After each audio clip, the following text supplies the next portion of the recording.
ខ្ញុំជឿថាអ្នកទាំងអស់គ្នាច្បាស់ជាមិនជឿទៅលើរឿងដែលបានកើតឡើងនេះទេនៅឆ្នាំ1995មានរឿងរ៉ាវដ៏រន្ធត់និងគួរឲ្យភ័យខ្លាចមួយបានកើតឡើងនៅខេត្តបាត់ដំបងក្នុងភូមិរំជែក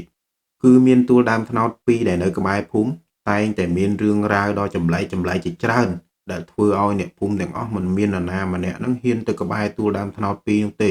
មិនថាពេលយប់ឬក៏ពេលថ្ងៃឡើយ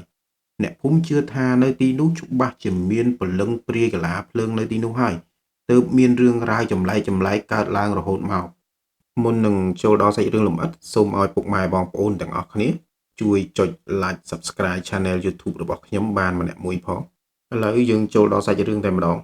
នៅក្នុងឆ្នាំ1995ខ្ញុំបានរស់នៅក្នុងខេត្តបាត់ដំបងក្នុងភូមិរំជែក4ភូមិរំជែកនេះគឺមាន4ភូមិជាប់គ្នាដែរគឺមានរំជែក1រំជែក2រំជែក3និងរំជែក4ប្រជាជនកាលចំនួននោះក៏មិនមានច្រើនគ្រួសារដែររស់នៅក្នុងភូមិនីមួយៗគឺមានតិចតួចទេក្រោយមកទៀតទើបមានអ្នកចំណូលថ្មីមករស់នៅក្នុងភូមិជាបន្តអ្នកខ្លះក៏មានលុយទិញដីក្នុងភូមិនឹងសម្រាប់ធ្វើផ្ទះស្នាក់នៅទៅអ្នកខ្លះទៀតក៏ទៅជួលដីគេដើម្បីធ្វើផ្ទះរស់នៅសិនអ្នកខ្លះទៀតក៏ខ្ចីដីគេនៅសិនទៅពេលមានអ្នកចំណូលថ្មីមករស់នៅក្នុងភូមិជាបន្តក៏មានគ្រួសាររបស់អ៊ីឆេងបានមករស់នៅក្នុងភូមិដែរគឺមានគ្នា4នាក់មានម្ដាយគាត់ឈ្មោះយេលីជាស្រីមេម៉ាយបន្ទាប់មកគឺអ៊ីឆេងនិងប្តីរបស់គាត់ឈ្មោះពូធីហើយនិងប្អូនស្រីគាត់ម្នាក់ទៀតឈ្មោះស្រីគង់ជាប្អូនស្រីពៅពេលគ្រួសាររបស់អ៊ីឆេងបានមកដល់ក្នុងភូមិពួកគាត់មិនមានដីសម្រាប់ធ្វើផ្ទះខ្លួនឯងទេគាត់ក៏បានទៅសុំខ្ចីដីតាអ៊ូមដែលជាចាស់ទុំនៅក្នុងភូមិហើយក៏ជាអ្នកមានដីច្រើននិងគោច្រើនដែរក្នុងភូមិគាត់បានខ្ចីដីតាអ៊ូមសម្រាប់ធ្វើខ្ទមស្នាក់នៅបដោះអាសន្នសិនពេលនោះតាអ៊ូមគាត់អាណិតដល់គ្រួសារយេលីអញ្ចឹងហើយគាត់ឲ្យដីនៅចុងភូមិឲ្យយេលីគាត់សង់ខ្ទមស្នាក់នៅបដោះអាសន្នសិនទៅគ្រាន់តែតាអ៊ូមឲ្យខ្ចីដីរស់នៅគ្រួសាររបស់យេលីគឺគាត់សប្បាយចិត្តខ្លាំងមែនទែនដោយសារតែគ្រួសាររបស់គាត់នឹងក្រខ្សត់ខ្លាំងពេកអត់មានលទ្ធភាពណាទៅទិញដីក្នុងភូមិដើម្បីធ្វើផ្ទះនៅទេអញ្ចឹងហើយគឺគាត់សប្បាយចិត្តណាគាត់បាននាំគ្រួសារគាត់នឹងទៅធ្វើខ្ទមល្មមមួយដើម្បីស្នាក់នៅបដោះអាសន្នលើដីនោះបងប្អូនច្បាស់ជាឆ្ងល់ថាហេតុអីដីធ្លីកាលចំនួននោះខ្ចីគ្នានៅអីក៏ស្រួលម្លេះម្ចាស់ដីអត់មានខ្លាចអ្នកនៅយូរទៅមិនឲ្យដីវិញឬក៏ទៅលួចធ្វើប្លង់ថ្មីអីទេបានឲ្យគេខ្ចីនៅស្រួលម្លេះនិយាយទៅដោយសារតែចាស់កាលចំនួនមុនពួកគាត់មានចិត្តល្អនិងចេះជួយយកអាសារអ្នកក្រណាស់អញ្ចឹងហើយពួកគាត់ឃើញអ្នកក្រលំបាកមកពឹងពាក់ពួកគាត់អ្វីដែលពួកគាត់អាចជួយបានគឺគាត់ជួយហើយនិយាយទៅចាស់ចំនួនមុនពួកគាត់មានវប្បធម៌រស់នៅល្អណាស់គេហៅថាវប្បធម៌ចែករំលែកមិនថារបស់ហូបចុកមិនថារបស់ប្រើប្រាស់ទេសំបីតែបន្លែផ្លែឈើដែលដុះជាប់ផ្ទះជាប់របងហ្នឹងឲ្យតែស្រែកសុំមួយម៉ាត់ទៅគាត់មិនដែលថាទេគល់ស្លឹកគ្រៃលឹកក្រូចម្ដេងជីនេះហើយម្យ៉ាងទៀតនោះរបស់ប្រើប្រាស់ដូចជាកថាំងរែកទឹកអាតេះអូសទឹកគឺពួកគាត់តែងតែចែករំលែកដល់អ្នកអត់អ្នកលំបាកដែលមកខ្ចីគាត់ទៅប្រើហើយគឺគាត់មិនដែលទៅគិតលុយគិតកាក់អីទេទាំងអស់នេះហើយដែលជាទម្លាប់មនុស្សចាស់កាលចំនួនមុនគាត់រស់នៅគេហៅថាវប្បធម៌ចែករំលែកហ្នឹងហើយពេលគ្រួសារឆេងបានរៀបចំផ្ទះសម្បែងដើម្បីស្នាក់នៅរួចរាល់ហើយយេលីក៏បាននាំស្រីគង់ដើរសួរគេតាមផ្ទះនៅក្នុងភូមិដើម្បីរកការងារដែលពួកគាត់ធ្វើបានរកប្រាក់នឹងយកមកផ្គត់ផ្គង់គ្រួសារក្នុងការហូបចុកការងារដែលគាត់ទទួលបាននោះគឺជួយលាងចានតាមហាងកាទៀវឲ្យគេនៅក្នុងភូមិគាត់លាងចានកាទៀវឲ្យគេនៅពេលព្រឹកនឹងហើយរួចរាល់ប្រហែលជាម៉ោងមិន10ជាងអីគាត់ជាមួយនឹងកូនស្រីក៏ត្រឡប់មកដល់ផ្ទះដើម្បីហូបបាយហូបទឹកក្រោយពីហូបបាយហូបទឹករួចរាល់ហើយគឺគាត់អត់សម្រាកទេគាត់បាននាំកូនស្រីគាត់នឹងដើរទៅក្នុងភូមិសួរផ្ទះណាដែលត្រូវការបោកខោអាវគាត់នឹងជួយបោកឲ្យដើម្បីរកប្រាក់ចំណូលបន្ថែមយកមកផ្គត់ផ្គង់គ្រួសារទៀតដោយសារកាលចំនួននោះគឺមិនទាន់មានម៉ាស៊ីនបោកខោអាវទំនើបអីដូចយើងឥឡូវនេះទេអញ្ចឹងហើយផ្ទះអ្នកមធ្យមនិងផ្ទះអ្នកធូធាគឺគេតែងតែរកមនុស្សដើម្បីមកបោកខោអាវឲ្យគេនៅក្នុងផ្ទះក្រោយពីបោកខោអាវរួចរាល់ហើយគេតែងតែជូនលុយជូនកាក់ហ្នឹងទៅអ្នកបោកហ្នឹងត្រឡប់ទៅផ្ទះវិញហើយចំពោះយេលីវិញដោយសារតែអ្នកភូមិឃើញគ្រួសារគាត់នឹងក្រលំបាកពេកហើយជីវិតយេលីនេះគឺគាត់តស៊ូខ្លាំងមែនទែនគឺគាត់ធ្វើការគ្មានថ្ងៃសម្រាកទេក្នុងមួយថ្ងៃហើយអាយុគាត់នោះក៏ច្រើនទៀតចឹងហើយបានធ្វើឲ្យអ្នករស់នៅក្នុងភូមិមានចិត្តអាណិតអាសូរគាត់នឹងខ្លាំងមែនទែន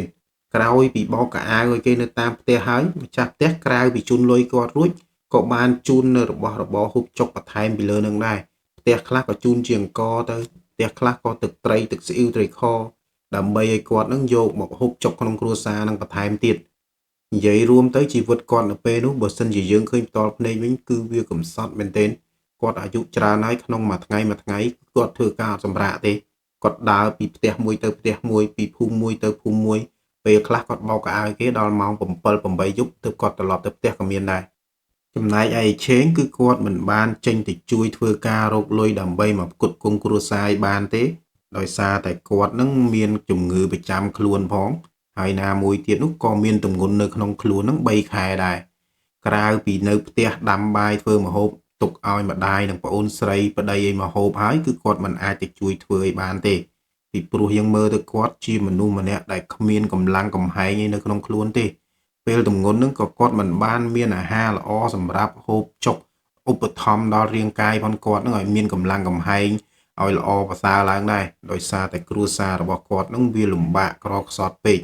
រោគព្រឹកខ្វះល្ងាចរោគល្ងាចខ្វះព្រឹកទេហើយការចេញរលុយហ្នឹងក៏មានតែម្ដាយជាមួយនឹងប្អូនស្រីនឹងទៀតដែលចេញទៅរកលុយមកចិញ្ចឹមគ្រួសារផ្គត់ផ្គង់គ្រួសារហ្នឹងប្តីឆេងពុធីនោះវិញក៏គាត់មិនបានប្រឹងរកលុយដើម្បីមកជួយគ្រួសារឬក៏ចេញទៅរកការងារអីធ្វើដើម្បីបានលុយមកជួយគ្រួសារដែរគឺគាត់ចេញពីព្រលឹមបន្លប់ឡើងអញ្ចឹងទៅគាត់មកវិញគឺស្វឹងហើយមានថ្ងៃខ្លះហ្នឹងក៏ជេរថាស្ដីឲ្យប្រពន្ធរៀលដាលដល់ទាំងម្ដាយក្មេកទៀតគឺគាត់មិនបានគិតគូរពីរឿងគ្រួសារទៅធ្វើការងារដើម្បីរកប្រាក់មកឲ្យប្រពន្ធទុកឆ្លងតលេទុកអីគឺអត់ទេគឺគាត់ចេញទៅជាមួយមិត្តភក្តិគាត់បាត់ទៅល្ងាចឡើងគាត់មកស្វឹងទៅ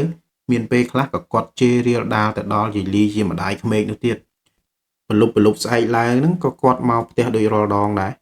ការស្វឹងអួបនួផនគាត់ហ្នឹងក៏មកជាមួយគ្នាដូចរាល់ដងអញ្ចឹងពេលដែលមកដល់ផ្ទះបានឈរមុខផ្ទះស្រែកជេរឆេងខ្លាំង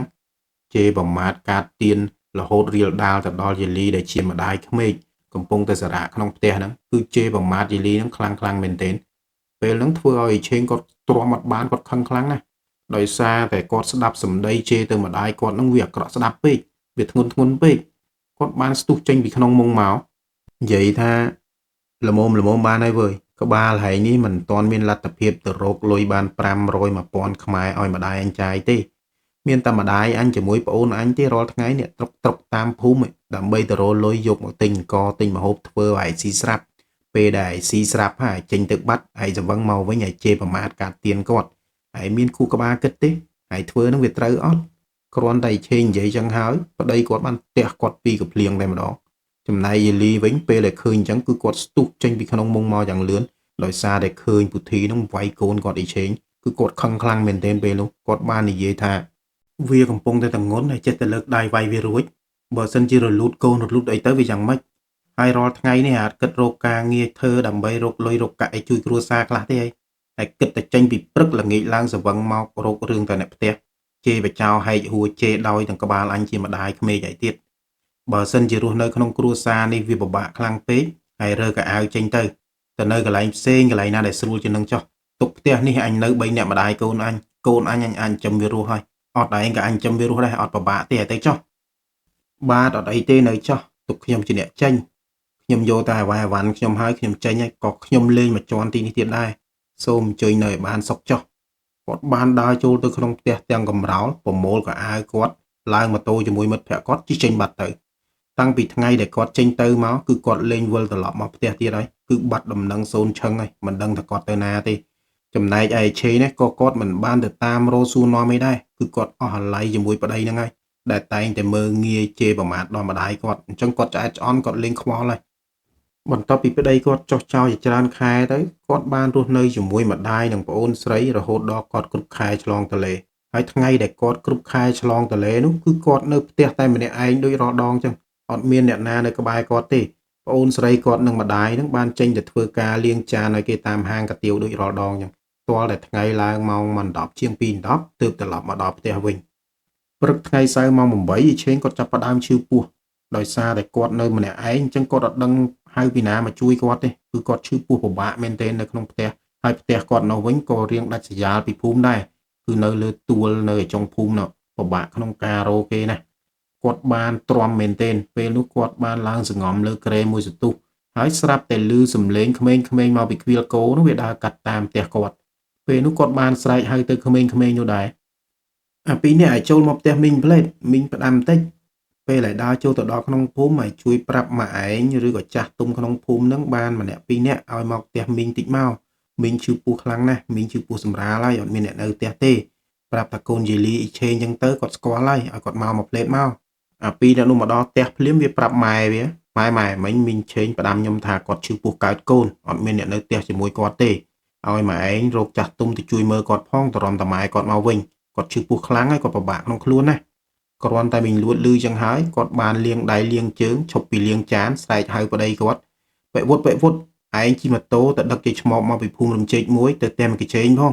ឲ្យទៅជួយសម្រាលកូនឲ្យវាឈឺពោះណាស់ខ្ញុំទៅរកចាស់ទុំទៅមើលវានៅផ្ទះបន្ថែមសិនពេលមីងលួតជាមួយចាស់ទុំក្នុងភូមិផ្សេងទៀតទៅដល់ផ្ទះឆេងហើយក៏បាននាំគ្នារៀបចំកន្លែងឲ្យឆេងសម្រាប់ឲ្យស្រួលបួលនិងរៀបចំបកាត់ភ្លើងដាំទឹកក្តៅចាំយាយឆ្មបមកដល់ពេលដែលយាយឆ្មបមកគឺជួយសម្រាលកូនឲ្យឆេងហើយបងប្អូនសម័យបច្ចុប្បន្ននេះច្បាស់ជាឆ្ងល់ហើយថាឆ្មបនឹងជាពីណាគេ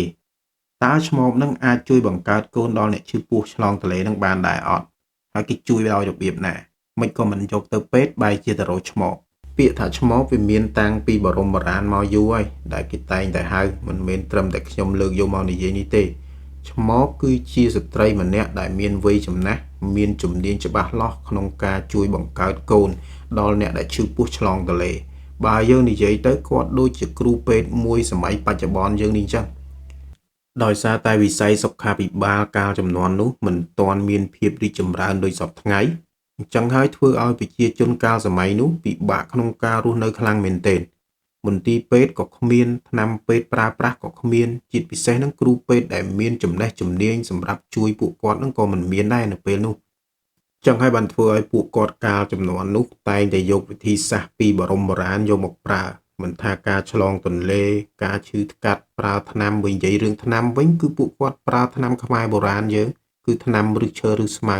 ដែលគាត់បានដឹងពីចាស់ពីជំនាន់មុនមកឬក៏ឪពុកម្ដាយផងគាត់នឹងតែងតែរកមកឲ្យប្រើ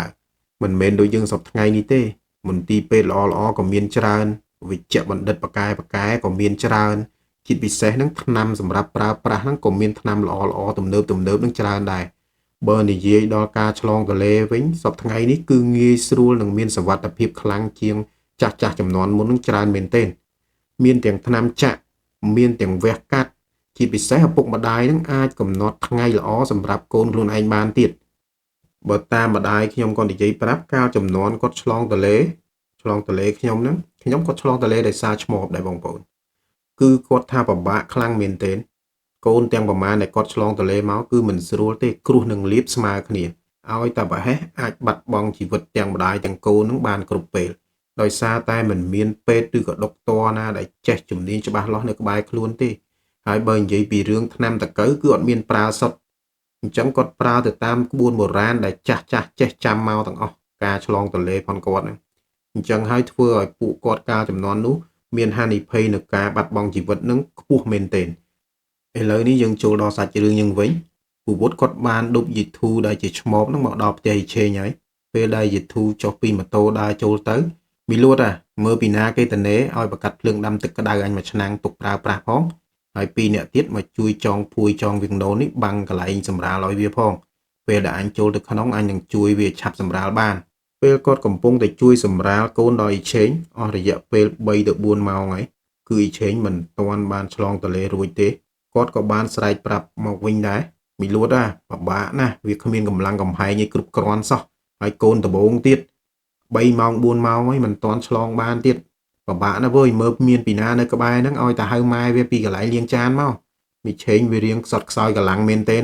ហើយពិបាកណាស់ក្នុងការជួយវានេះអញមិនដឹងតែជួយវាយ៉ាងម៉េចបើវាគ្មានកម្លាំងកំហែងឲ្យពេញលេញផងបែពុតឯងបើកម៉ូតូទៅដឹកយីលីម៉ែមីឆេងមកហើយប្រាប់គាត់ថាមីឆេងកំពុងឲ្យឈឺពោះសម្រាលហើយសម្រាល2ម៉ោង3ម៉ោងហើយគឺមិនទាន់បានទេឲ្យគាត់ទុកឲ្យវាយវ៉ាន់នឹងសិនទៅឲ្យមកមើលមីឆេងតិចមកប្រាប់ថាយាយឆ្មបហៅមកឲ្យគាត់មកឲ្យលឿនមកឯងទៅមកផ្លេតទៅចំពោះយីឆេងដោយសារតែសុខភាពគាត់ខ្សោយតាំងពីមុនមកផងហើយការហូបចុកផនគាត់ហ្នឹងក៏វាមិនបានគ្រប់គ្រាន់ដោយសារតែខ្វះខាតក្នុងគ្រួសារ ហើយកម្លាំងកំហែងដែលគាត់មានក្នុងខ្លួនទាំងប្រមាណហ្នឹងក៏បានប្រឹងប្រែងក្នុងការឆ្លងទន្លេរយៈពេល1ម៉ោង2ម៉ោងហ្នឹងអស់ពីខ្លួនទៀតធ្វើឲ្យគាត់នឹងមានសុខភាពចុះខ្សោយខ្លាំងមែនទែន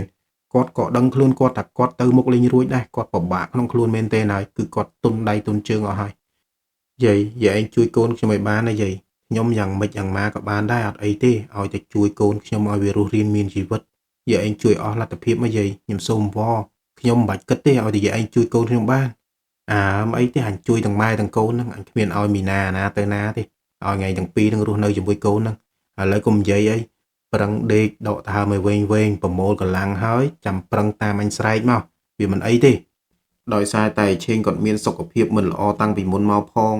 ហើយពេលពោពោះហ្នឹងក៏ហូបចុកនៅអាហារូបត្ថម្ភមិនបានគ្រប់គ្រាន់ត្រឹមត្រូវដោយសារតែគ្រួសារខ្វះខាតខ្លាំងពេកអញ្ចឹងគាត់គ្មានកម្លាំងកំហែងនៅក្នុងខ្លួនពេញលេញដូចគេដូចឯងទេគាត់ក៏បានប្រឹងប្រើកម្លាំងដែលមានក្នុងខ្លួនគាត់ទាំងអស់ហ្នឹងដើម្បីបង្កើតកូនគាត់ប៉ុន្តែជាអកុសលនៅពេលដែលគាត់ប្រឹងខ្លាំងពេកបានធ្វើឲ្យគាត់នឹងដាច់ខ្យល់ស្លាប់នៅក្នុងផ្ទះនោះតែម្ដងទៅយាយធូដែលជាឆ្មបជួយបង្កើតកូនពេលឃើញយាយឆេងដាច់ខ្យល់ស្លាប់ភ្លាមគាត់ភ័យញ័រដៃញ័រជើងតែម្ដងគាត់បានស្រែកចេញពីក្នុងនោះមកភ្លាមពីណានៅក្រៅខ្លះចូលមកក្នុងមីឆេងដាច់ខ្យល់ស្លាប់ហើយមីលួតនៅណាមកជួយអញមីឆេងដាច់ខ្យល់ស្លាប់ហើយពីណានៅក្រៅមកជួយមើលលឿនមីឆេងដាច់ខ្យល់ស្លាប់ហើយលឿនតិចអ្នកនៅក្បែរនោះទាំងអស់គ្រាន់តែឮយាយធូស្រែកអញ្ចឹងពីក្នុងមកភ្លាមនាំគ្នាស្ទុះទៅទាញវាំងនោនទាញភួយដែលបាំងដើម្បីចូលទៅមើលយាយឆេងពេលដែលចូលទៅគឺឃើញយាយឆេងនឹងដាច់ខ្យល់ស្លាប់នៅលើគ្រែបាត់ទៅហើយពួកគាត់ទាំងអស់គ្នានឹងក៏មិនអាចទៅជួយអ្វីបានដែរមានតែឈរសម្លឹងទៅមើលមុខយាយឆេងហើយទឹកភ្នែកពួកគាត់នឹងស្រក់ចុះមកដោយមិនដឹងខ្លួនដោយសារតែពួកគាត់នឹងអាណិតអាសូរដល់យាយឆេងនឹងខ្លាំងមែនទែនខ្សែជីវិតគាត់កំសត់គ្រួសារលំបាកហើយបែរជាមកជួបរឿងអកុសលដែលត្រូវបាត់បង់ជីវិតទាំងម្ដាយទាំងកូនហើយអ្វីដែលពួកគាត់អាណិតអាសូរខ្លាំងបំផុតនោះគឺជាកូនយាយឆេងដែលមិនទាន់បានឃើញពលឺថ្ងៃផងក៏ត្រូវលាចាកលោកទៅតាមម្ដាយវិញហើយយាយលីក្រោយពីប្រវត្តិតាមគាត់ក៏បានមកដល់ផ្ទះដែរពេលដែលគាត់មកដល់ផ្ទះគាត់ឃើញមនុស្សចោមរោមកន្លែងគ្រែឆេងសម្រាលកូននឹងច្រើនពេកគាត់ក៏បានស្រែកសួរពីចម្ងាយទៅទាំងចិត្តរំភើបរីករាយនឹងត្រេកអរដោយសារតែគាត់នឹងមិនបានដឹងរឿងរ៉ាវក្នុងផ្ទះទេមិនហើយចៅខ្ញុំធ្លោះអត់ប្រុសឬក៏ស្រីហើយមុខវិញដូចពីណាគេហើយនាំគ្នាទៅចោមរោមមើលច្រើនអញ្ចឹងវាស្ទះខ្យល់ចេញមកក្រៅខ្លះមកវាមានខ្យល់ចេញចូលកុំនៅច្រើនពេកចេញមកខ្លះមកមីងលួតគ្រាន់តែលឺយាលីសួរហើយបានស្ទុះរត់មកអោបយាលីទាំងទឹកភ្នែកហើយនិយាយថាមីឆេងវាទៅបានសុខហើយជាមួយកូនវាគ្រាន់តែយាលីលឺអញ្ចឹងហើយគាត់ទុនជង្គង់ស្ដោកអុកគូតទៅនឹងដីស្រែកត្រហោយំយ៉ាងខ្លាំងរួចនិយាយថាអោទេវតាអើយហេតុអ្វីជីវិតខ្ញុំជួបរឿងអាផុសបែបនេះឲ្យខ្ញុំជួបទុក្ខលំបាកខ្ញុំមិនថាទេហេតុអ្វីក៏ដាច់ចិត្តយកកូនស្រីនិងចៅខ្ញុំចេញពីខ្ញុំទៅទៀតតើជាតិមុនខ្ញុំបានសាងកម្មពីអ្វីខ្លះទើបជាតិនេះទទួលកម្មពីទាំងអស់នេះម្ដេចមិនយកទាំងខ្ញុំទៅឲ្យជាប់រឿងជាប់រាវតែម្ដងទៅគ្រាន់តែស្ដាប់ឮគាត់យំរៀបរាប់ពីខ្សែជីវិតផនគាត់បានធ្វើឲ្យអ្នកនៅក្បែរគាត់ម្នាក់ហ្នឹងចាប់ផ្ដើមស្រក់ទឹកភ្នែកនិងយំអាណិតគាត់ជាខ្លាំងពីព្រោះមើលឃើញខ្សែជីវិតគាត់នៅពេលនោះគឺវាពិតជាលំបាកខ្លាំងមែនទែនហើយអ្វីដែលកើតឡើងហ្នឹងគឺមិនអាចទទួលយកបានភ្លាមទៀតពីព្រោះនៅក្នុងគ្រួសារគាត់មាន3អ្នកម្ដាយកូនតែឥឡូវនេះឆេងក៏បានស្លាប់ចោលគាត់ជាមួយនឹងចៅទៅបាត់ហើយនៅសល់តែគាត់ជាមួយនឹងកូនស្រីពៅស្រីគង់អញ្ចឹងហើយធ្វើឲ្យគាត់នឹងពិបាកទទួលយកខ្លាំងមែនទែនហើយបើនិយាយដល់ស្រីគង់កូនស្រីពៅគាត់ដែលមានអាយុ9ឆ្នាំ10ឆ្នាំនេះវិញគឺកំសត់មែនទែនគ្នាអត់ដែលបានទៅរៀនទៅសូត្រឬដើរលេងណាទេព្រឹកឡើងគឺចេញទៅជាមួយម្ដាយហ្នឹងទៅធ្វើការលាងចានកាទៀវថ្ងៃឡើងចេញទៅបោកកៅអៅតាមភូមិនិយាយរួមជីវិតស្រីគង់នេះគឺក្មេងមួយដែលតស៊ូខ្លាំងបំផុតកាលចំនួននោះតាអ៊ូមដោយសារតែគាត់ឃើញយាលីពិបាកចិត្តខ្លាំងពេកហើយអត់មានពីណាជួយចាត់ចែងក្នុងពិធីបុណ្យសពហ្នឹងទេគាត់ក៏បានពិភាក្សាជាមួយចាស់នៅទីនោះដើម្បីជួយរៀបចំរោងនិងរៀបចំចាត់ចែងធ្វើពិធីបុណ្យសពឲ្យឆេងពេលនោះគាត់បាននិយាយអាធីបើកម៉ូតូទៅអញ្ជើញលោកអាចារ្យនៅវត្តពោវាលមកដើម្បីឲ្យគាត់មកជួយចាត់ចែងក្នុងពិធីបុណ្យសពហើយ2-3នាក់ទៀតឲ្យទៅផ្ទះអញនៅកន្លែងរោងគោយកតង់អាធំជាងគេមកចងបាំងដើម្បីធ្វើរោងឲ្យគេនឹងចូលបុណ្យគេមកមានកន្លែងអង្គុយពេលរៀបចំធ្វើបុណ្យសពឲ្យឆេងគឺមិនបានរៀបចំទៅតាមក្បួនតាមខ្នាតតាមប្រពៃណីឲ្យបានល្អទេដោយសារតែយាលីក៏អត់មានលុយកាក់ក្នុងការធ្វើបុណ្យនឹងទេ គឺអ្នកភូមិជាអ្នករៀបចំចាត់ចែងជួយធ្វើបុណ្យឲ្យគាត់អញ្ចឹងហើយធ្វើយ៉ាងណាឲ្យតែបានលឿនគឺគេធ្វើបង្គ្រប់កិច្ចទេមិនបានទៅត្រូវតាមក្បួនតាមខ្នាតអីប្រមាណទេពេលលោកអាចារ្យកំពុងតែរៀបចាត់ចែងធ្វើបុណ្យសពគាត់ក៏បានសួរនាំពីការស្លាប់របស់អ៊ីឆេងដែរពេលដែលគាត់បានដឹងសាច់រឿងទាំងអស់ហ្នឹងហើយគាត់បាននិយាយថាសាច់ញាតិសពនៅណាមកផ្លេតមកខ្ញុំមានរឿងប្រាប់សពនេះយើងមិនអាចតម្កល់ទុកយូរបានទេស្អែកពេលរសៀលត្រូវដង្ហែយកទៅបញ្ចុះហើយមិនអាចទុកលើសពីថ្ងៃស្អែកនឹងបានទេពីព្រោះខ្មោចនេះគឺជាខ្មោចតៃហោងដែលមានរាងកាយតែមួយតែវិញ្ញាណពីរអញ្ចឹងហើយតលតែរៀបបញ្ចុះឲ្យបានលឿនបំផុតហើយយប់នឹងរកក្មេងៗមកនៅយាមឲ្យបានច្រើនផងប្រយ័ត្នឆ្មាវាកន្លងមីងលួនដែលគាត់ឈរក្បែរនោះពេលលឺអាចារ្យនិយាយរឿងខ្មោចតៃហោងនឹងភ្លាមគាត់បានសួរជាសំណួរភ្លាមតើខ្មោចតៃហោងនឹងវារបៀបយ៉ាងម៉េចហើយខ្មោចធម្មតានឹងវារបៀបយ៉ាងម៉េចទើបមួយនឹងអាចតម្កល់យូរបានហើយមួយទៀតនឹងតម្កល់យូរមិនបានវាខុសគ្នាត្រង់ណាបើសិនជាស្លាប់ទៅកើតជាខ្មោចដូចតែគ្នាហ្នឹងលោកអាចារ្យជួយបញ្យល់ខ្ញុំតិចមើលអង្គុយនេះមកហាញ់ប្រាប់ខ្មោចតៃហោងនឹងគឺជាមនុស្សម្នាក់ដែលកាលនៅរស់នឹងវាមិនមានជំងឺឈឺថ្កាត់នៅក្នុងខ្លួនអីយូរវែងទេហើយពេលស្លាប់ក៏វាមិនតាន់អស់អាយុដែរគឺវាស្លាប់ដោយសារគ្រោះថ្នាក់ដូចជាលង់ទឹកធ្លាក់ពីលើដើមឈើគ្រោះថ្នាក់ចរាចរណ៍ឬក៏ដូចខ្មោចមីឆេងនៅឆ្លងទន្លេមិនរួចនេះស្លាប់ទាំងម្ដាយទាំងកូនអាហ្នឹងហើយគេហៅខ្មោចតៃហោងនិយាយរួមទៅអ្នកដែលស្លាប់ទាំងនោះគឺមិនតាន់អស់អាយុគឺស្លាប់ដោយសារគ្រោះថ្នាក់ចំណែកខ្មោចធម្មតាវិញគឺជាមនុស្សម្នាក់ដែលបានដឹងតែខ្លួនឯងនឹងចិត្តដល់ថ្ងៃស្លាប់ដូចជាមនុស្សចាស់ដែលមានអាយុច្រើនដែលយើងហៅថាទុំជ្រុះហើយអ្នកដែលមានជំងឺជាប់នឹងខ្លួនរ៉ាំរ៉ៃរាប់ខែរាប់ឆ្នាំមកនៅពេលដែលស្លាប់ទៅគេហៅថាជាខ្មោចធម្មតាដោយសារតែអ្នកទាំងអស់នោះគឺមានជំងឺជាប់ខ្លួនរ៉ាំរ៉ៃមកយូរហើយអ្នកខ្លះទៀតនឹងក៏ស្លាប់ដោយសារជំងឺចាស់ជរាដែលអ្នកមានអាយុច្រើនហ្នឹងចឹងហើយបានគេហៅថាខ្មោចធម្មតាទៅបើតាមខ្ញុំដឹងមកការរៀបចំធ្វើពិធីបុណ្យសពនឹងមានពីរប្រភេទដាច់ដោយឡែកពីគ្នាការធ្វើបុណ្យសពចំពោះខ្មោចធម្មតាគឺគេមានពិធីធ្វើបុណ្យសពរបស់គេនឹងផ្សេងមួយហើយការធ្វើបុណ្យសពចំពោះខ្មោចតៃហោងវិញគឺគេមានពិធីធ្វើបុណ្យសពចំពោះខ្មោចតៃហោងនឹងផ្សេងមួយទៀតគឺมันអាចធ្វើដូចគ្នាជាមួយនឹងខ្មោចធម្មតាបានទេបើតាមគម្ពីរសត្រាស្លឹករឹតដែលគេបានចងក្រងនឹងសរសេរក្បួនខ្នាតតាំងពីបរមបុរាណមកគេបានសរសេរលម្អិតក្នុងការធ្វើបុណ្យសពនិងពិធីបូជាសពរបស់ខ្មោចតៃហោងនិងខ្មោចធម្មតានឹងបានច្បាស់លាស់មែនទែនចំពោះពិធីបុណ្យសពខ្មោចធម្មតាវិញគឺគេត្រូវការលោកអាចារ្យដែលកាន់សិល8នឹងបានល្អខ្ជាប់ខ្ជួននិងនិមន្តព្រះសង្ឃតិចបំផុតឲ្យបាន4អង្គទៅ8អង្គការនិមន្តព្រះសង្ឃនេះគឺគេកំណត់ឲ្យត្រឹមតិចបំផុត4អង្គតែបើលើសពី4អង្គទៅ8អង្គ10អង្គអានឹងលើម្ចាស់កម្មវិធីបុណ្យដែលគាត់មានលទ្ធភាពនិមន្តព្រះសង្ឃមកចំពោះការដង្ហែសពមុននឹងរំកិលសពចេញពីកន្លែងតម្កល់ត្រូវនិមន្តព្រះសង្ឃមកបាំងស្គរនិងបង្វិលពពិលមុខមឈូសឲ្យបាន3ជុំរួចបានរៀបចំដង្ហែសពចេញពីផ្ទះយកទៅបញ្ចុះឬបូជាក្នុងក្បួនដង្ហែសពគេត្រូវការលោកអាចារ្យឲ្យគាត់កាន់ទង់ព្រលឹងបន្ទាប់ពីព្រះសង្ឃរួចឲ្យគាត់សូត្រធម៌រុក្ខានុបស្សនាសូត្រឲ្យជាប់នឹងមាត់រហូតអត់ឲ្យដាច់មួយម៉ាត់ណាទេសូត្ររហូតដល់គេដង្ហែសពទៅដល់កន្លែងបញ្ចុះឬកន្លែងបូជាទាំងអស់នេះហើយគឺជាពិធីបុណ្យសពរបស់ខ្មោចធម្មតាឬក៏អ្នកស្លាប់ទូទៅការរៀបចំពិធីគឺគេធ្វើបែបនេះចំពោះពិធីបុណ្យសពរបស់ខ្មោចតៃហោងវិញគឺគេនៅប្រើទង់ព្រលឹងដូចសពធម្មតាទូទៅចឹងតែអ្វីដែលមិនដូចគ្នានោះគឺគេមិននិមន្តព្រះសង្ឃទៅបាំងស្គរឲ្យអ្នកស្លាប់នោះទេការដែលគេមិនបាំងស្គរឲ្យខ្មោចតៃហោងនៅកន្លែងស្លាប់វាជាទំនៀមទម្លាប់ឬជំនឿពីបុរាណមកយូរហើយ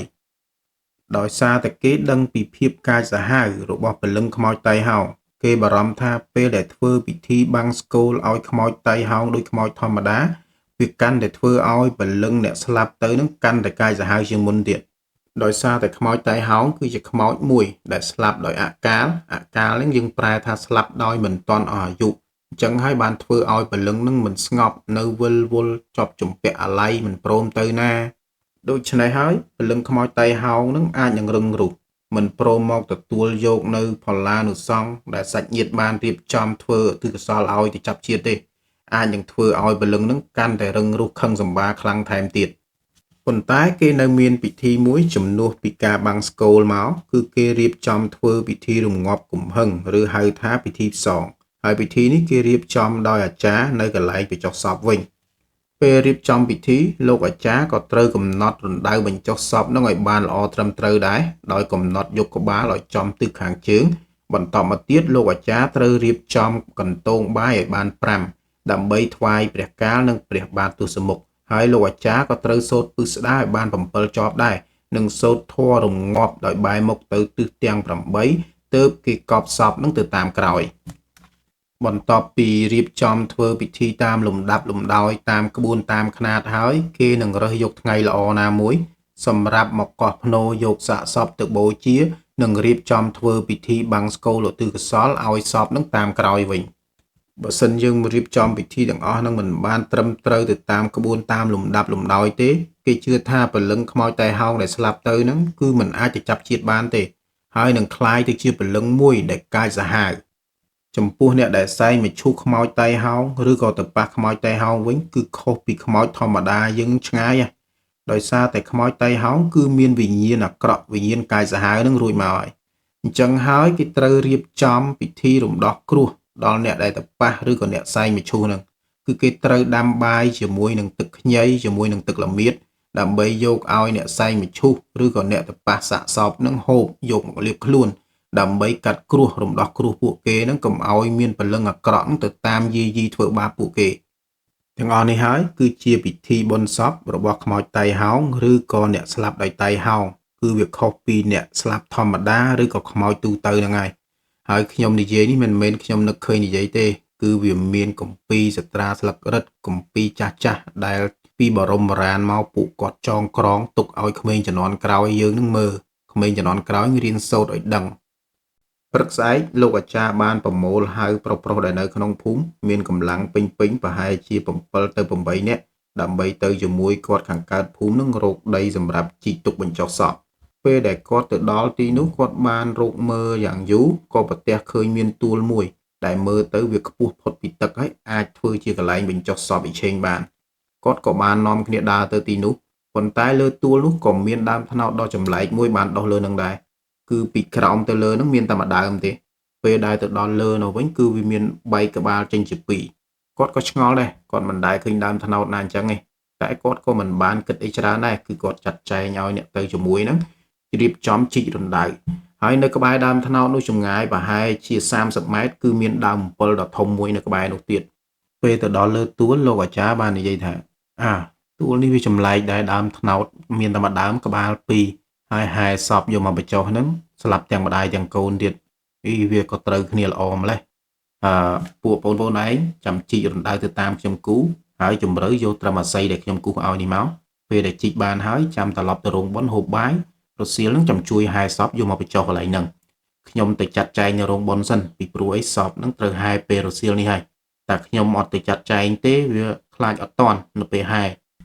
ចិត្តដល់ម៉ោងហែសពលោកអាចារ្យបានប្រកាសឲ្យអ្នកភូមិបានដឹង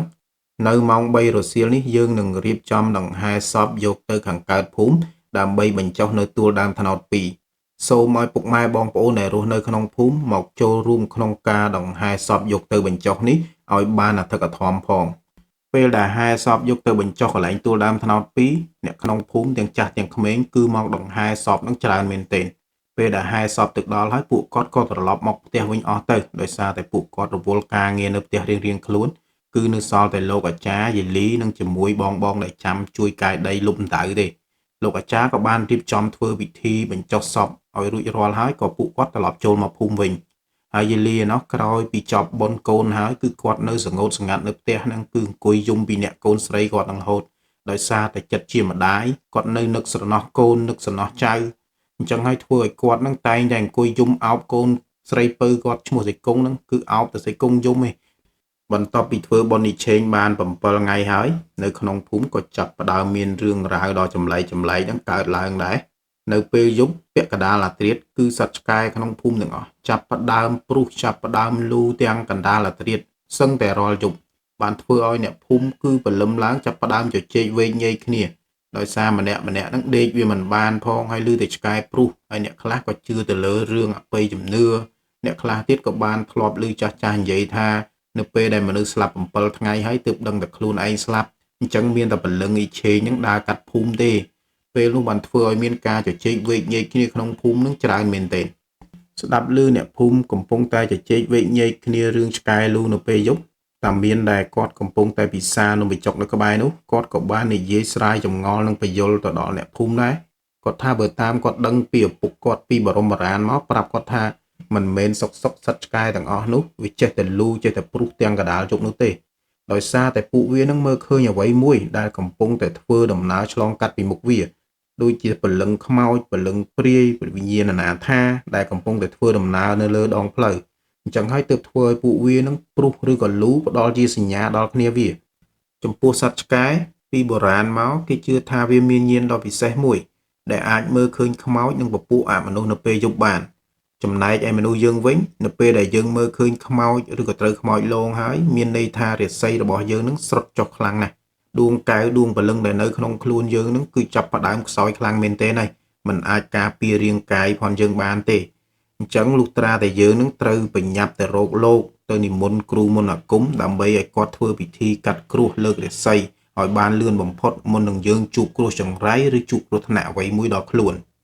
គ្រាន់តែតែមានគាត់និយាយពីរឿងឆ្កែអាចមើលឃើញខ្មោចនៅពេលយប់ហើយឆ្កែលូនឹងដោយសារតែវាមើលឃើញខ្មោចអញ្ចឹងហើយធ្វើឲ្យអ្នកភូមិដែលកំពុងតែជជែកវែកញែកគ្នារឿងឆ្កែលូនឹងចាប់ផ្ដើមមានអារម្មណ៍ភ័យខ្លាចបាត់ហើយ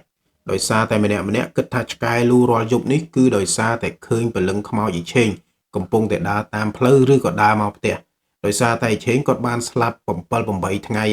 ហើយឆ្កែដែលលូនឹងគឺលូចាប់តាំងពីថ្ងៃទី7ដែលអ៊ីឆេងបានស្លាប់អ្នកភូមិចាប់ផ្ដើមមានភាពភ័យខ្លាចដល់ខ្មោចអ៊ីឆេងតាំងពីពេលនោះមកពេលយប់ឡើងម្នាក់អត់មានពីណាហ៊ានចេញពីផ្ទះទេ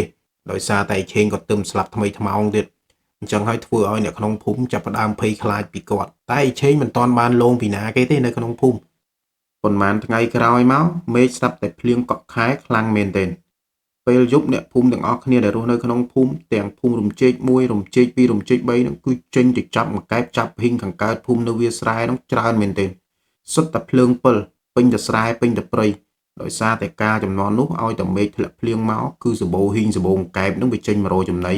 ហើយបងប្អូនណាដែលមានពិលមានភ្លើងទៅចាប់មួយផ្លេតបានកន្លះការ៉ុងមួយផ្លេតបានកន្លះការ៉ុងបើត្រឹមមកហូបអត់អស់ទេប៉ុន្តែបច្ចុប្បន្ននេះគឺចាប់អត់បានទេដោយសារតែដីថ្លៃអញ្ចឹងដីស្រែពីមុនហ្នឹងគេចាក់ធ្វើដីឡូធ្វើផ្ទះល្វែងលុកអស់ហើយអត់មានដីស្រែមានកែបណាចាប់ដូចមុនទៀតទេពូឃ្លីគាត់ក៏បានចេញទៅចាប់កែបនឹងគេដែរនៅយប់នោះដោយសារតែមេឃធ្លាក់ភ្លៀងដំបងអញ្ចឹងវាច្បាស់ជាសបោកែបសបោហ៊ីងចេញច្រើនហើយអាពេលដែលគាត់កំពុងតែចាប់ហ្នឹងគឺសប្បាយខ្លាំងមែនទែនដោយសារតែនៅវាស្រែវាមានគេមានឯងហើយភ្លើងពិលវិញវាភ្លឺពេញតែស្រែពេញតែព្រៃអញ្ចឹងហើយអាការចាប់កែបនៅពេលនោះគឺវាមានបរិយាកាសមួយថាសប្បាយខ្លាំងមែនទែនយើងគិតទៅវាមានគេមានឯងហើយភ្លើងពិលភ្លឺពេញតែស្រែហើយសបោកែបសបោហ៊ីងនឹងចាប់ទៀតពូឃ្លីគាត់ជក់នៅអាការដើរចាប់កែបប៉ុនគាត់ខ្លាំងពេកគាត់ចេះតែដើរចាប់ទៅមុខរហូតទៅមួយសន្ទុះធំមកគាត់ក៏បានបើកការ៉ុងកែបប៉ុនគាត់ឃើញថាចាប់បានច្រើនដែរហើយពេលនោះគាត់ក៏បានងាកក្រោយមើលដែរគាត់ត្រាប់តែភ្ញាក់ខ្លួនព្រើតតែម្ដងចំភ្លើងពិលកាលមកច្រើនលើបាត់តាណាអស់ហើយនៅសល់តិចម្លេះវៃអាយ៉ាម៉ោង 2:10 អីតានេះអញមករៀងឆ្ងាយដែរហើយមិនកើតទេមានតែត្រឡប់ទៅផ្ទះវិញហើយកុំឲ្យខាតមកវិញក៏ដើរឆ្លងកែបតាមផ្លូវបដើមកដើរចាប់ផ្ភ្លេចខ្លួនមកដល់ទួលដើមថ្នោត2មកដល់នោះក៏សបោកែបសបោហ៊ីងចាប់ទៀតនៅម្ដុំនោះអញ្ចឹងមានតែឈប់ចាប់កន្លែងហ្នឹងមកសន្ទុះសិនពងតែចាប់ជក់ដៃផងស្រាប់តែធុំក្លិនស្អុយដូចខ្មោចងាប់ហ្នឹងចេញមកពីលើខ្យល់អាក្លិនហ្នឹងវាមកតាមខ្យល់ដែលធ្លាក់មកលហៀកហ្នឹងវាស្អុយខ្លាំងពេកពិបាកត្រំយកពិលហ្នឹងចុចមើលជុំវិញហ្នឹងខ្លាចមានឆ្កែឬក៏ឆ្មាងាប់គេយកមកបោះចោលកន្លែងហ្នឹងពេលដែលវាត្រូវទឹកភ្លៀងទៅវាហើមវាស្អុយមើលទៅវាមិនមានឃើញអីទេក៏អត់បានគិតអីច្រើនដែរក៏ប្រឹងតែចាប់កែបមកសន្ទុះមកដើរមកមុខទៀតដើរបានមកសន្ទុះមកចុចពិលទៅមុខស្រាប់តែឃើញទួលដើមថ្នោត2នៅក្បែរខ្លួនញាក់ខ្លួនព្រឺរោមខ្ញាក់តែម្ដងអញមិនដើរមកដល់នេះហើយកន្លែងនេះកន្លែងទួលកប់ខ្មោចកូនយលីថ្ងៃមុនតាក្លិនស្អុយមិញសង្ស័យតែចេញពីនឹងមកនេះវាស្អុយមិនកើតវ៉ៃបើខ្មោចងាប់មួយខែជាង7-2ខែមានត្រូវធុំក្លិនស្អុយទៀតតែទេហើយពូឃ្លីក៏និយាយអញ្ចឹងចប់ហើយគាត់ក៏បានដើរចេញពីនោះមកប្រហែលជា20ជំហានជាងស្រាប់តែឮសំឡេងមនុស្សស្រីនឹងស្រែកហៅគាត់ឲ្យឈប់ពូឈប់សិនខ្ញុំសុំទៅជាមួយផងផ្ទះខ្ញុំនៅក្នុងភូមិពូខ្ញុំទៅរកម៉ែខ្ញុំពូកុំដើរលឿនពេកឈប់សិនខ្ញុំសុំទៅផង លឹងពុកឃ្លីពេលនោះគឺចេញទៅស៊ីសំស្ងោហើយពីក្នុងខ្លួនតែគាត់ប្រឹងប្រមូលអារម្មណ៍ទប់អារម្មណ៍គាត់សួរទៅវិញសួរអ្នកដែលហៅគាត់ពីណាគេមិញហ្នឹងចង់សុំទៅភូមិនឹងពីណាគេពូងាកក្រោយមកឃើញខ្ញុំហើយខ្ញុំនៅខាងក្រោយពូហ្នឹងគ្រាន់តែឮចឹងហើយអារម្មណ៍ក្នុងខ្លួននេះចាប់ផ្ដើមច្បោកច្បល់ដៃជើងខ្លួនប្រាណហ្នឹងចាប់ផ្ដើមតិចស្រេបអស់ហើយអារម្មណ៍ក្នុងខ្លួនគាត់ពេលនោះគឺបែងចែកចេញជា3ផ្នែកអារម្មណ៍ភ័យខ្លាចហ្នឹងខ្លាំងមែនទែនហើយអារម្មណ៍ដែលមួយទៀតនោះគឺត្រូវតែរត់ទៅផ្ទះហើយអារម្មណ៍ចុងក្រោយគេនោះគឺចង់ឃើញចង់ដឹងអារម្មណ៍ចង់ឃើញចង់ដឹងហ្នឹងវាច្រើនជាងអារម្មណ៍ពីរមុននោះទៀត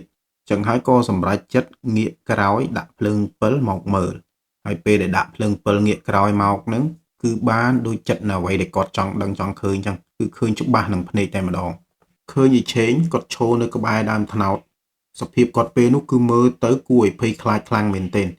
គាត់បានស្លៀកពាក់ខោអាវដែលគេស្លៀកឲ្យគាត់នៅពេលស្លាប់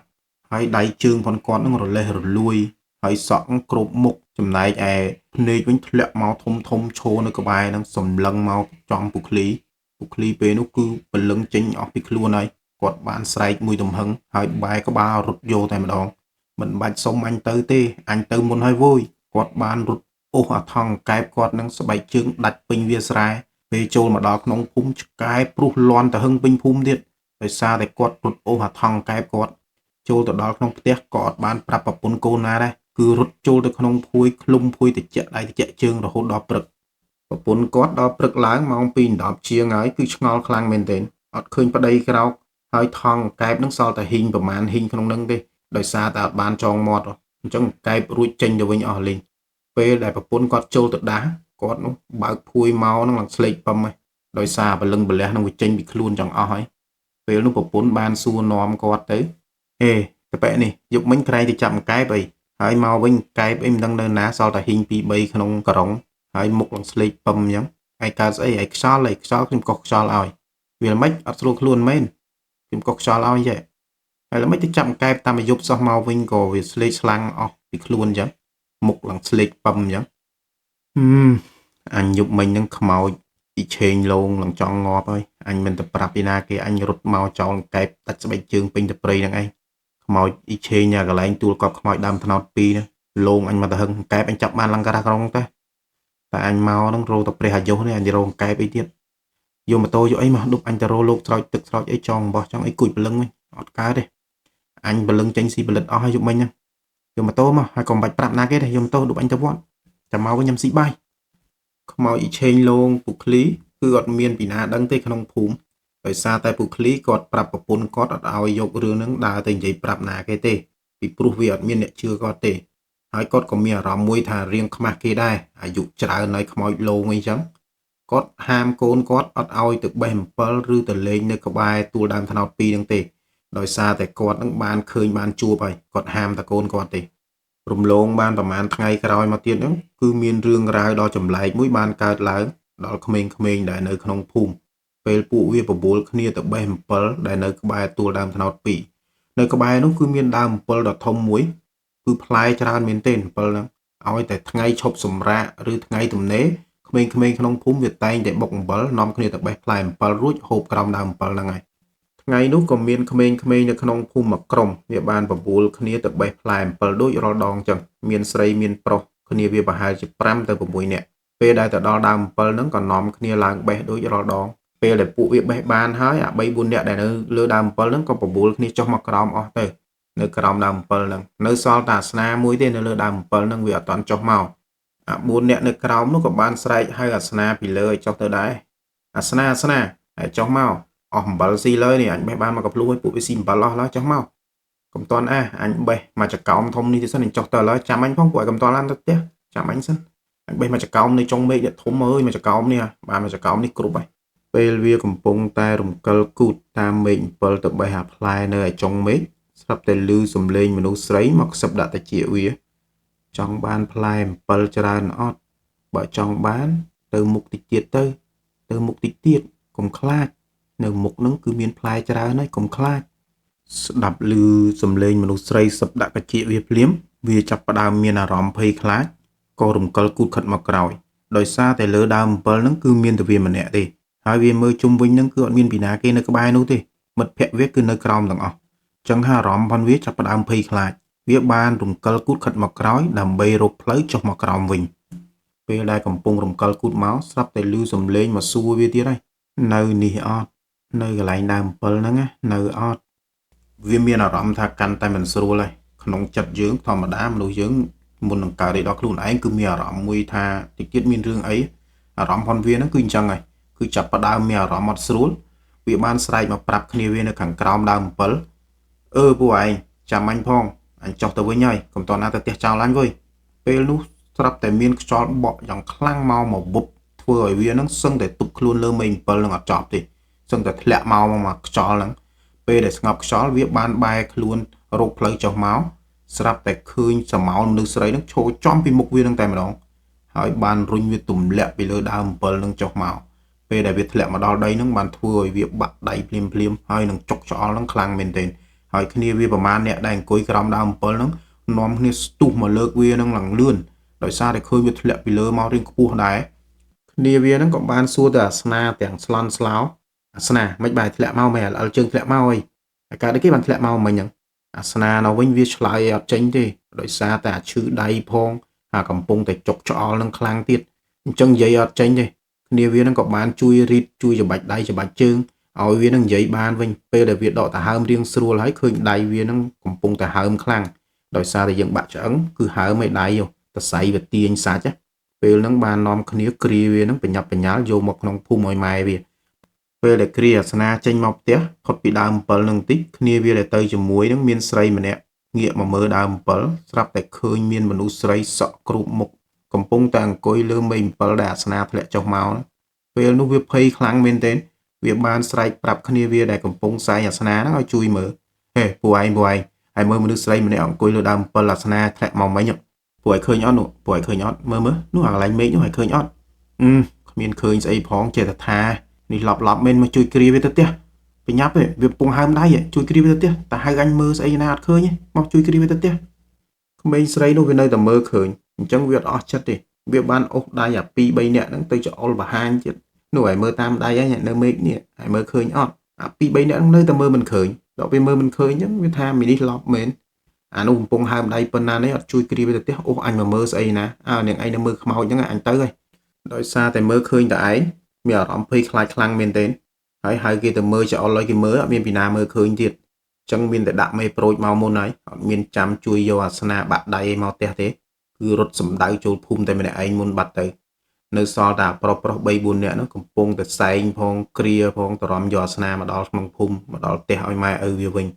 គ្រាអាសនាមកដល់ផ្ទះម៉ែវាក៏បានសូត្រមន្តទៅឲ្យពួកគ្នាវានឹងមកមេដែរ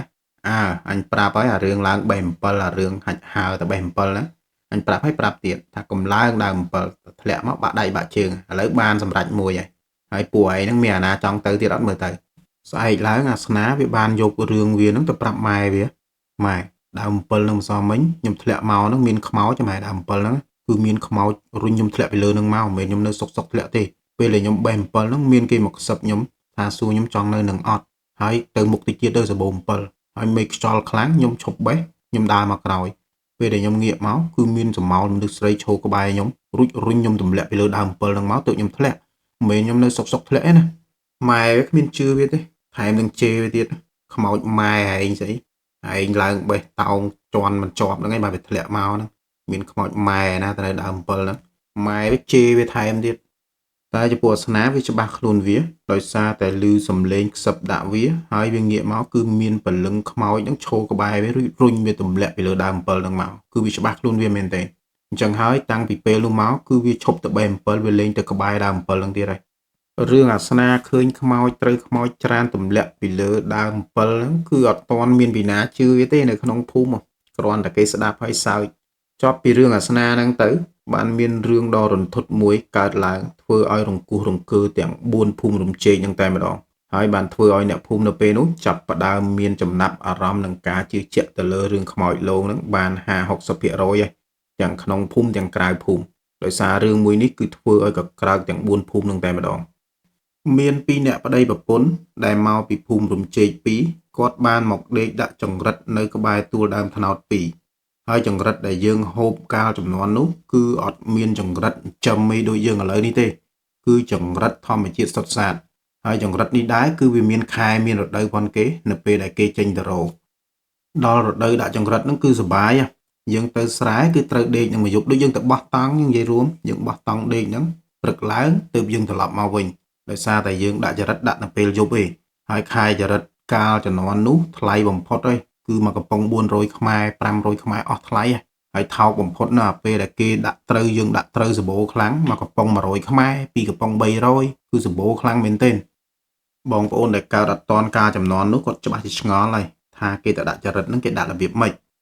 ខ្ញុំធ្លាប់ដាក់ចង្រិតកាលចំនួននោះជាមួយបងខ្ញុំឧបករណ៍ដែលគេប្រើងាយទេអត់ពិបាកអីទេអាគុយយើងចំនួន1គ្រាប់ឬ2គ្រាប់បើអ្នកមានលទ្ធភាពគេប្រើ2គ្រាប់ទៅសម្រាប់ផ្លាស់ប្ដូរគ្នាអ្នកដែលអត់ក៏គេប្រើតែ1គ្រាប់ហ្នឹងទៅនៅពេលដែលអស់ក៏គេឈប់ដាក់ទៅហើយអំពូលម៉ែត្រពណ៌ស្វាយហ្នឹង4គ្រាប់ទៅ8គ្រាប់តិចបំផុតក៏3គ្រាប់ទៅ4គ្រាប់ដែរអ្វីដែលខ្វះអត់បាននោះគឺថង់ផ្លាស្ទិកពណ៌សថង់ហ្នឹងមិនមែនថង់ច្រកអវ៉ាន់ថង់ច្រកអាវទេគឺជាថង់ផ្លាស្ទិកធំដែលគេយកមកគ្របដលងគ្របស្រូវនៅពេលគេហាលហ្នឹងហើយប្រវែងវិញគឺស្ដេចតែយើងជាអ្នកកំណត់ទេ5ម៉ែត្រក៏បាន10ម៉ែត្រក៏បានហើយត្រូវយកប្រវែងនឹងស្មើគ្នា2ផ្ទាំងនិងបកគោលពីដើមវែងអាស័យក៏បានឈើក៏បានដែរគេយកមកជីកដីរួចគេបុកបកគោលនឹងចូលក្នុងដីនឹងឲ្យណែនចងទៀមវាឲ្យរឹងរួចបានគេយកថង់ផ្លាស្ទិកមួយផ្នែកយកមកចងវាដូចអញ្ចាំងយើងអញ្ចឹងដូចអញ្ចាំងផ្ទះអញ្ចឹងចងឲ្យតឹងទៅហើយគេយកមួយផ្នែកទៀតយកមកចងវាធ្វើថ្នក់សម្រាប់ត្រង់នៅពេលដែលចរិតវាហោះមកបុកអាផ្ទាំងហ្នឹងឲ្យធ្លាក់ចុះទៅនៅក្នុងអាថង់ហ្នឹងហើយបានគេដាក់អំពូលពណ៌ស្វាយហ្នឹងពីលើថង់ហ្នឹងមកពេលដែលចរិតវាឃើញអំពូលហ្នឹងហើយកទេសឡង់ចរិតហ្នឹងគឺវាហើរមកលេងហើយវាហើរមកត្រូវបុកអាថង់ដែលយើងចងរួចធ្លាក់ចូលអាថង់ដែលយើងត្រង់ហ្នឹងវិធីសាស្ត្រក្នុងការរកចរិតកទេសឡង់កាលចំនួននោះគឺគេរកតាមរបៀបហ្នឹងហើយពេលដែលគេដាក់ហ្នឹងគេមានវិធីសាស្ត្រនឹងតិចនិចគេទៀតបើធ្លាក់ខ្យល់មកខ្លាំងគឺគេអត់បើកអំពូលគេអត់ដាក់ចរិតទេគឺគេដេកសិនហើយលុះត្រាតែមេឃស្ងប់ខ្យល់ហប់អាហ្នឹងបានគេដាក់ដោយសារតែខ្យល់ចរិតនឹងកទេសឡង់គឺវាហើរមកអត់កើតទេចឹងហើយតែមេឃធ្លាក់ខ្យល់មកយប់ទល់ភ្លឺគឺដេកយប់ទល់ភ្លឺហើយអត់មានធ្វើអីកើតទេហើយកាលចំនួននោះសុបាយមែនទេណាតែដេកវាស្រែណាមានគេមានយើងព្រលឹមឡើងដើរលីមុងខ្នើយកតេលមកវិញទេចំណែកឯពីរអ្នកប្តីប្រពន្ធគាត់ដែលទៅដាក់ចរិតគៀនទួលដើមថ្នោត2គាត់ក៏អត់បានដឹងថាកន្លែងហ្នឹងគេទឹមតែកប់ខ្មោចថ្មីដែរគឺគាត់អត់បានដឹងទេដោយសារតែគាត់ហ្នឹងមកពីភូមិរំជែកមួយហើយភូមិរំជែកមួយនេះវាឆ្ងាយពីរំជែក4ឡើង2ទៅ3ភូមិទៀតគឺឆ្ងាយមែនទេចឹងហើយគាត់អត់បានដឹងថាគេទឹមកប់ខ្មោចកន្លែងហ្នឹងទេ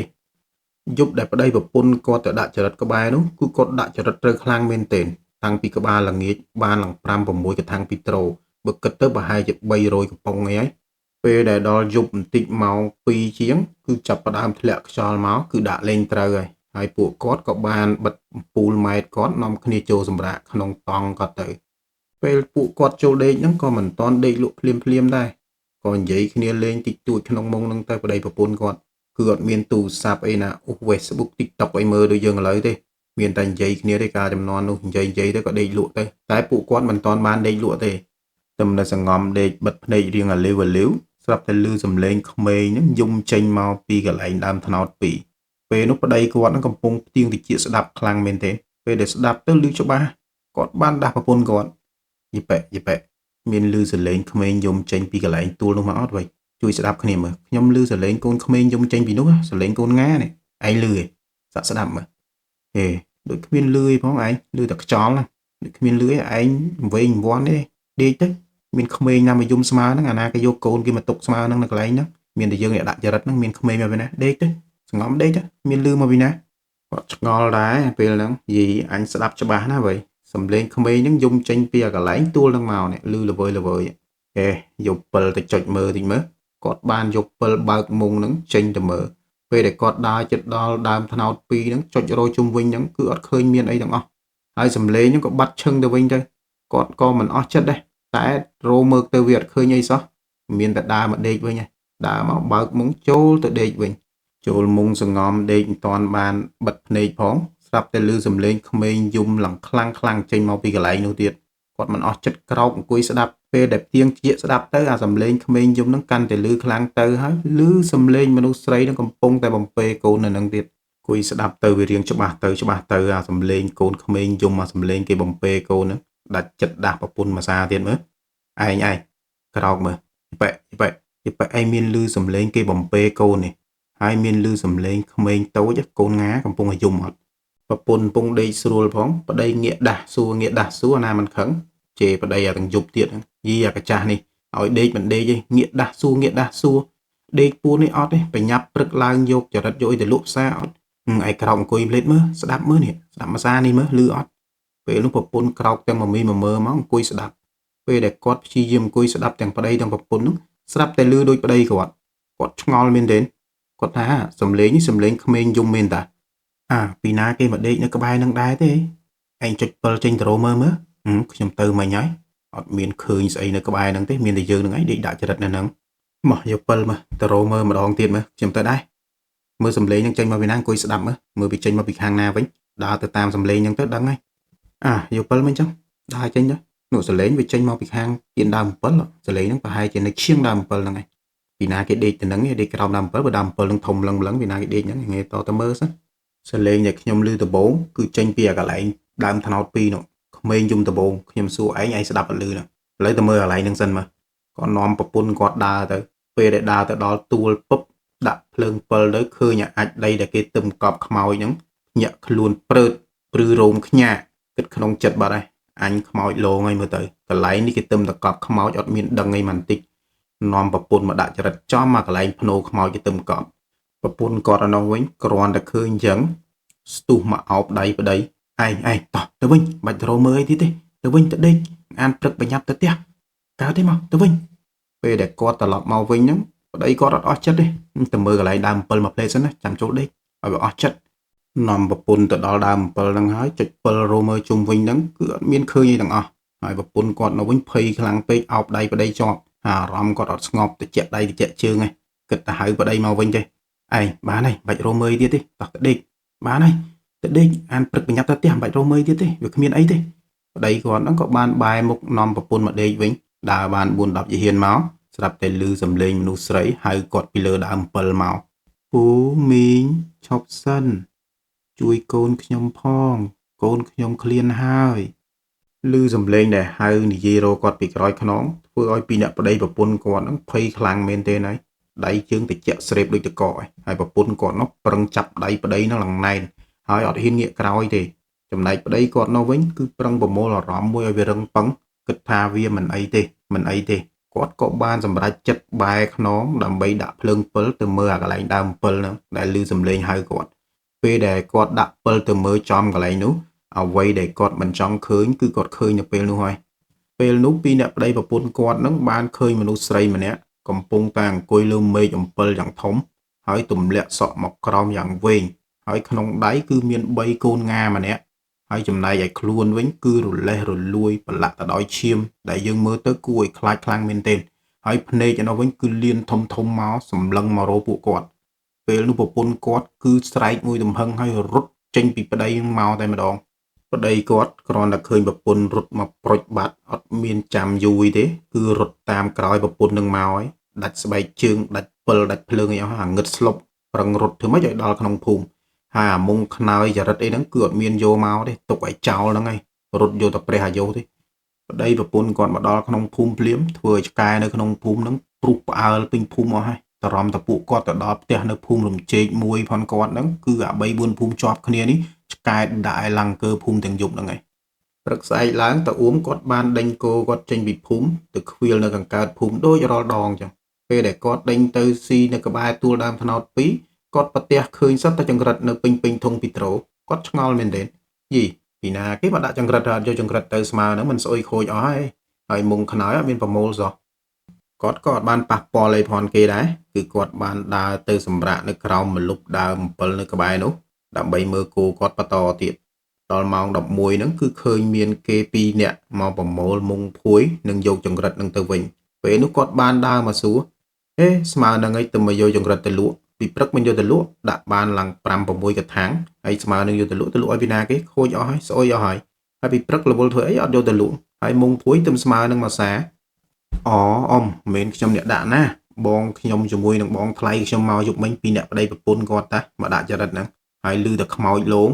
គាត់រត់ចោលឯវ៉ាវ៉ាន់នឹងទៅបាត់តាំងពីយប់ហើយបងខ្ញុំលើនឹងស្លេកពឹមគ្មានព្រលឹងបលះអីទេឪខ្ញុំកំពុងតែដុបទៅឲ្យលោកស្រោចទឹកផ្គុំធាតផ្គុំព្រលឹងឯមកវិញហើយខ្ញុំមានដឹងរឿងណាឬក៏ថាខ្មោចលងកន្លែងដើម7ណាកន្លែងដើមថ្នោតនេះគឺមានខ្មោចបំពេកូនអូកន្លែងទួលដើមថ្នោត2នេះហីកាលពីជាងមួយខែមុនហ្នឹងគេហែខ្មោចមកកប់ហ្នឹងតាមិនមើលដីនៅថ្មីឡើយណាគឺកូនយលីនៅក្នុងភូមិជែក4យើងឯងមីឆេងវាស្លាប់ដោយសារតែឆ្លងតលេអត់រួចស្លាប់ទាំងម្ដាយទាំងកូនហើយនៅក្នុងភូមិនោះវិញគេមកបេះអំពិលមកមើលគោមកនៅកន្លែងហ្នឹងទល់យប់អត់ដែរឃើញខ្មោចអីផងដូចអ៊ំមេនេះខ្វៀលគោទល់យប់មិនដែរឃើញខ្មោចលងអីផងហើយបងក្មួយឯងមកដាក់ចរិតតែមួយយប់ត្រូវខ្មោចលងវាចម្លែកដែរដល់ពេលអញ្ចឹងខ្ញុំអត់ដឹងដែរអ៊ំអើយឮតែគាត់និយាយអញ្ចឹងហើយគាត់រត់ទៅផ្ទះយប់មិញហ្នឹងអាយ៉ះដៃអាយ៉ះជើងអស់ហើយគ្មានកម្លាំងកាហែងទេនៅផ្ទះនោះពងដាក់សរោមទៀតខ្ញុំទៅវិញអ៊ំអរគុណច្រើនល្ងាចឡើងតើអ៊ំគាត់បានដេញគោគាត់ត្រឡប់មកផ្ទះវិញពេលមកដល់ផ្ទះគាត់បានបញ្ចូលគោគាត់ទៅក្នុងក្រោលរួចរាល់អស់គាត់ក៏បានមុជទឹកទៅអង្គុយនិយាយគ្នាលេងនៅកន្លែងតូបប្រពន្ធគាត់លក់បុកល្ហុងពេលនោះគាត់បាននិយាយប្រាប់អ្នកកំពុងហូបបុកល្ហុងជុំគ្នាហ្នឹងគាត់ថាអញដឹងអីវើយយប់មិញមិនក៏ឆ្កែព្រុសច្រើនភូមិមិនឆ្កែព្រុសខ្លាំងម្លេះដោយសារតែយប់មិញហ្នឹងមានអា2អ្នកប្តីប្រពន្ធវាមកពីខាងភូមិលុបជែកមួយវាបានតែដេកដាក់ចង្រិតនៅកន្លែងក្បែរទួលដើមថ្នោត2កន្លែងកប់ខ្មោចមីឆេង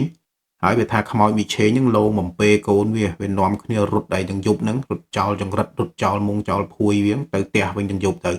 អញដេញគោទៅខ្វៀលពឹកមិញអញវាឆ្ងល់ដែរអញឃើញមុងភួយនៅហ្នឹងចង្រិតដែលដាក់បានហ្នឹង5 6កធុងសោះតែចង្រិតពេញប្រហែលជាស្អុយអស់ហើយចង្រិតហ្នឹងបានថ្ងៃឡើងឃើញបងប្អូនវាហ្នឹងមកយកឯវ៉ាវ៉ាន់ហ្នឹងទៅពេលអញសួរនាំទៅក៏វាថាខ្មោចលងកន្លែងហ្នឹងវាចម្លែកដែរអញតែខ្វៀលគោនឹងរងថ្ងៃមិនដែលឃើញខ្មោចមីឆេងណាលងអញផងម៉ាស្នាក៏និយាយតទៅអ៊ូមីដែរគាត់កំពុងហូបនំបញ្ចុកហ្នឹង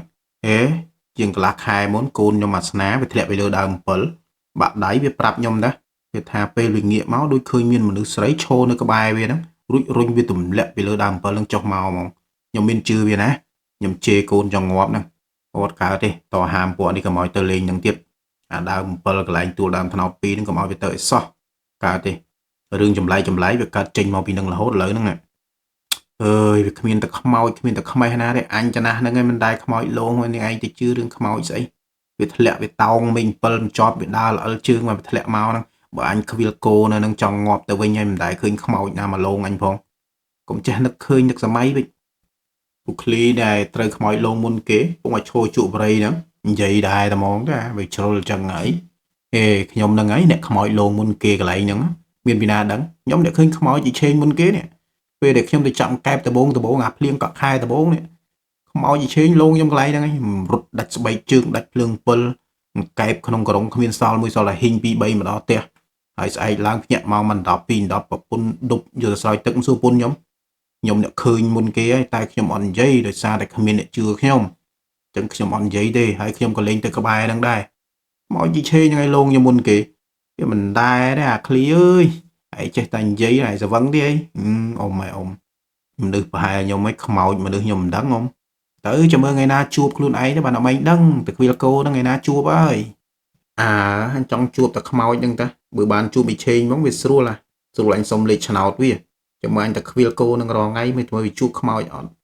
គាត់បានដេញគោគាត់ហ្នឹងទៅខ្វៀលកង្កើតភូមិរាល់ថ្ងៃដូចរាល់ដងអញ្ចឹងគឺចេញពីព្រឹកល្ងាចចូលតែថ្ងៃនេះគាត់ដេញគោទៅខ្វៀលវាចម្លែកត្រង់ម៉ោង3ហ្នឹងមេឃធ្លាក់ភ្លៀងខ្លាំងមែនទែនភ្លៀងឡើង1ម៉ោងជាងតាំងពីម៉ោង3ដល់ម៉ោង4ជាង75ហើយធ្វើឲ្យគាត់នៅវាស្រែល្ងាខ្លាំងហើយមេឃតែភ្លៀងខ្លាំងនៅវាស្រែគឺយើងមើលអត់ឃើញទេវាល្ងឹតហើយគាត់បានប្រមូលដេញគោគាត់ហ្នឹងមកផ្ទះវិញពេលដែលដេញគោពីខាងកើតភូមិមកគោក៏បានដើរមកវាឆ្លងកាត់នៅចិត្តក្បែរទួលដើមថ្នោត2ដែរផ្សេងហ្នឹងគឺវាមកផ្ទះអស់ហើយសល់តែ 4-5 ក្បាលធំក្នុងហ្វូងគឺអត់ព្រមដើរមកមុខទេគឺវានៅឈោសម្លឹងទៅទួលដើមថ្នោត2ហ្នឹងដល់ដាក់ភ្នែកពេលនោះគាត់ខឹងខ្លាំងមែនទែនវាយផងធាក់ផងអូសផងក៏វាមក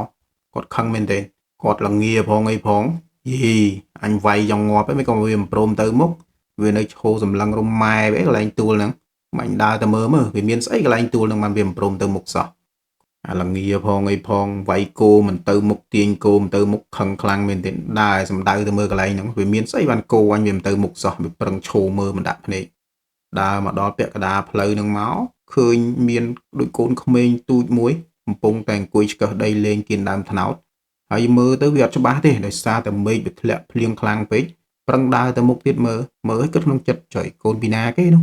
ដល់ពេលដែលមើលចិត្តទៅគឺឃើញក្មេងម្នាក់ទូចអត់មានកៅអៅពាក់នេះអង្គុយមុជទឹកភ្លៀងលេងដីនៅហ្នឹងពេលនោះគិតក្នុងចិត្តបាត់ហើយអាយ៉ាលេងអញឯវើយមីឆេងលងអញហើយគិតក្នុងចិត្តគាត់ធ្លាប់ទៅលឺគេនិយាយឥឡូវមកជួបឲ្យអញនៅមិនកើតទេមានតែទៅផ្ទះបែរមុខមកចំមកដើមអំពិលនៅឈៀងនោះដាក់ភ្នែកទៅចំមីឆេងអង្គុយលើដើមអំពិលមើលមកគាត់ភ្នែកធំធំសម្លឹងមកគាត់ហើយទម្លាក់អណ្ដាតមកឡើងប្រវែងណានៃជាមួយសក់តាអ៊ូមនោះមានណាដោះតែស្បែកជើងរត់ទាញដបងវាយគោទៅពីដបងឲ្យមកអត់អញផ្ទះហើយតាអ៊ូមក៏រត់មកទៅហឹងមកហើយចោលស្បែកជើងចោលអីនៅវាស្រែហ្នឹងបានមកដល់ផ្ទះហើយគោនោះក៏ផ្អើលរត់ឈុលមកតាមក្រោយហ្នឹងមកដល់ផ្ទះតាមក្រោយដែរពេលមកដល់ផ្ទះហ្នឹងអត់បានចាប់គោចូលក្នុងក្រោលខ្លួនឯងទេស្រែកប្រាប់គោណែពួកអាជូមើលគោមកក្រោយ3 4នោះចាប់វាចូលក្រោលផងស្អែកឡើងតាអ៊ូមគាត់អត់បានទៅខ្វៀលគោទេគឺឲ្យកូនគាត់នឹងទៅខ្វៀលជំនួសហើយគាត់ក៏អត់បានប្រាប់កូនគាត់ថាខ្មោចលងខ្មោចអីដែរតែប្រាប់វានឹងវាអត់ទៅអត់មានអាណាខ្វៀលជំនួសទេគាត់នៅផ្ទះហ្នឹងហើយគាត់ក៏បានយករឿងដែលខ្មោចលងគាត់ពីម្សិលមិញហ្នឹងមកនិយាយប្រាប់អ្នកហូបនំបញ្ចុកនៅក្បែរនោះដែរអើយអញជឿអារឿងខ្មោចពីមុនអញអត់ជឿសោះអាយុប៉ុណ្ណេះហើយមិនដែលជួបខ្មោចលងល្មិចទេតែអញជួបហើយម្សិលមិញធ្លាប់តែលឺអាឃ្លីនិយាយឲ្យស្ដាប់ប្រកែកមួយវាទៀតសល់មិញអាពេលមេឃភ្លៀងខ្លាំងអញដេញគោមកពីខ្វៀលវិញពេលគោវាដើរមកដល់អាកន្លែងក្បែរទួលដើមត្នោត2ហ្នឹងវាលេងមកគោអញ3 4ក្បាលហ្នឹងវាយមិនក៏មកធាក់មិនក៏មកវាឈោសលឹងតែទួលហ្នឹងអញឆ្ងល់វាសលឹងអីវាអញវាខឹងដែរដើរទៅមើលអាក្បែរទួលហ្នឹងមើលគ្រាន់តែដើរដល់ពាក់កណ្ដាលផ្លូវមីឆេងជាមួយកូនវាលេងអញហ្មងអាកូននោះនៅគល់ត្នោតហើយមីម៉ែនោះនៅលើចុង7អញគ្មានទេបែរតែក្បាលមកដាក់គោ2ដបងហែងមកអញមកហើយអញរត់មកមុនគោដល់ម្សិលមិញគោមកតាមក្រោយអមឯងនិយាយលេងជីមែនខ្មោចអ៊ីឆេងកន្លែងទួលដើមត្នោត2ហ្នឹងលងមែនអានេះមើលវានិយាយអញចំណាស់ហ្នឹងហើយអញទៅនិយាយក៏ហក់ឯងទៅអីអញពីមុនប្រកែកជាមួយអាឃ្លីដែរហ្នឹងទៅអញជួបតាហើយទៅឃើញស្បែកជើងអញមកគូនៅក្បែរដើមត្នោតហ្នឹងហើយអញទុកចោលហ្នឹងម្សិលមិញអញមានយកមកផ្ទះណាកើត